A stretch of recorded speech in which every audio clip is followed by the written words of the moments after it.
नमस्कार। आज मंगळवार 31 मार्च 2026 आज दुपारनंतर आणि रात्रीला मराठवाडा मध्य महाराष्ट्रात काही ठिकाणी भयंकर वादळी वाऱ्यासह जोरदार पाऊस तर काही ठिकाणी गारपिटीची शक्यता हवामान खात्याने वर्तवली आहे। याचे विशेष कारण म्हणजे दक्षिण कर्नाटकात समुद्र सपाटीपासून 5 किलोमीटर उंचीवर चक्रकार वारे वाहत आहेत आणि उत्तर ओडिशापासून ते दक्षिण तामिळनाडूपर्यंत वाऱ्याचे प्रवाह खंडित झाल्यामुळे हवेचा कमी दाबाचा पट्टा सक्रिय झालेला आहे।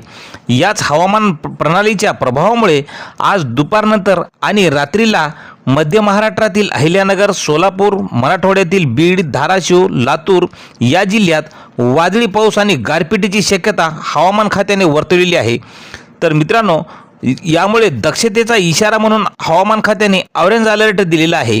तर जळगाव, नाशिक, पुणे, सातारा, सांगली, कोल्हापूर, छत्रपती संभाजीनगर, जालना, परभणी, हिंगोली, नांदेड तसेच गडचिरोली, चंद्रपूर या जिल्ह्यात विजांसहित वादळी पावसाचा अंदाज असल्यामुळे सतर्कतेचा इशारा म्हणून हवामान विभागाने येलो अलर्ट दिलेला आहे।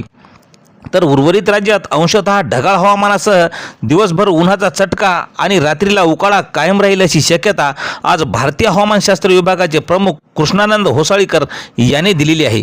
तर मित्रांनो, अशाच हवामानाच्या प्रत्येक अपडेटसाठी आपल्या चॅनलला सबस्क्राईब करा। धन्यवाद।